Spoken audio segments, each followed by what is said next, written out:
a city of about 300,000 people. Emerson, unfortunately, has the distinction of being the lowest school in our city. Along with that, there's also some real issues going on in the neighborhood. The local news did an expose a couple of years ago, and they found that by October, 1/3 of the violent crime happening was in the neighborhoods around our city. And this year, when I had the chance to transfer over to Emerson, I really wanted to come and make a difference. And it's been a dream. I wouldn't change anything about the way the school year has gone, and just how it started out. The first week that I was there, I had a tough time with one of my classes. I actually couldn't start the lesson. The kids, I couldn't get them to settle down. I couldn't get them to be quiet, and there was no learning going on during this period. And then one of the girls actually yells out. She says, "If you wanted to come to a school where kids learn, you came to the wrong place." And I was excited because that was my opening. That's actually what I was been waiting for. That's what I had been planning for, because I had identified, or one of my leaders had self-identified themselves. And I take this as an opportunity. I look back at the class and I say, you know what? I have a feeling that this is going to be one of the best classes I have ever had. We're not there yet, but I really think that by the springtime, we're going to be doing some great things in this class. So then later on in that period, I go up to this girl and I tell her, you know, we're starting this after-school club, and I would really love for you to join.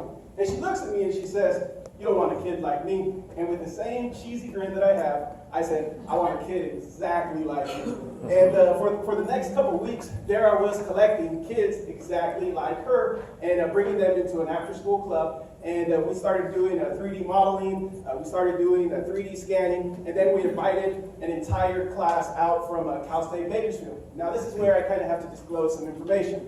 I actually teach at Cal State Bakersfield, and nobody came voluntarily. I had to.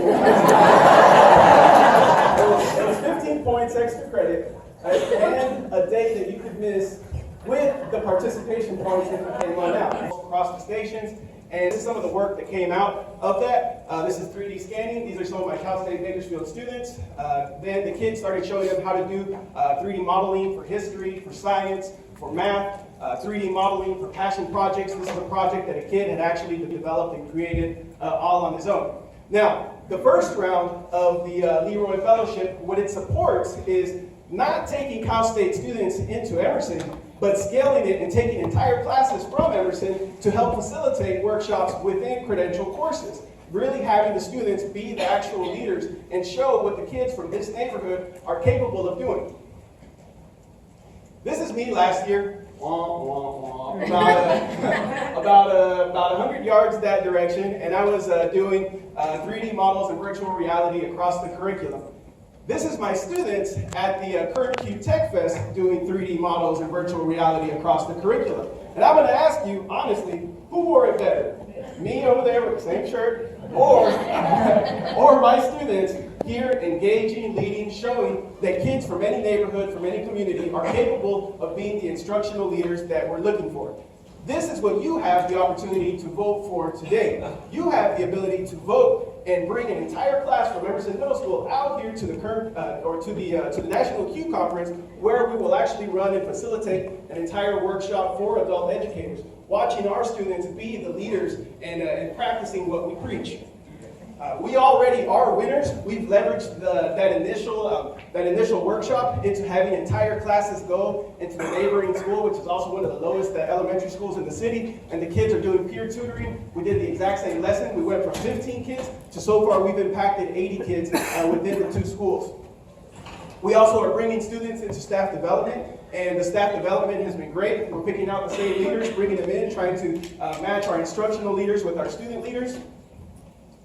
And is this scalable? Well, first off, yes, it is definitely scalable, because one of the big pushes that came is when administration bought into what we're doing, hook, line, and sinker. And next month, April 12th, we're actually taking an entire class from Emerson out to Cal State Bakersfield. They're going to facilitate a lesson. And it was a tough choice for me to decide who I was going to bring But guess what? Guess who I am actually bringing? I'm bringing that first class that said we don't want to learn here, and they're going to go out there and they're going to be the guinea pigs teaching at the university level.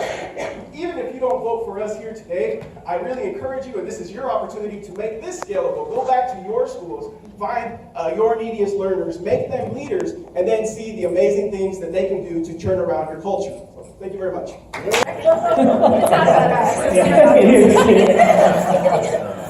All right. By popular demand, first of all, oh my gosh, you guys were so good. There was such division.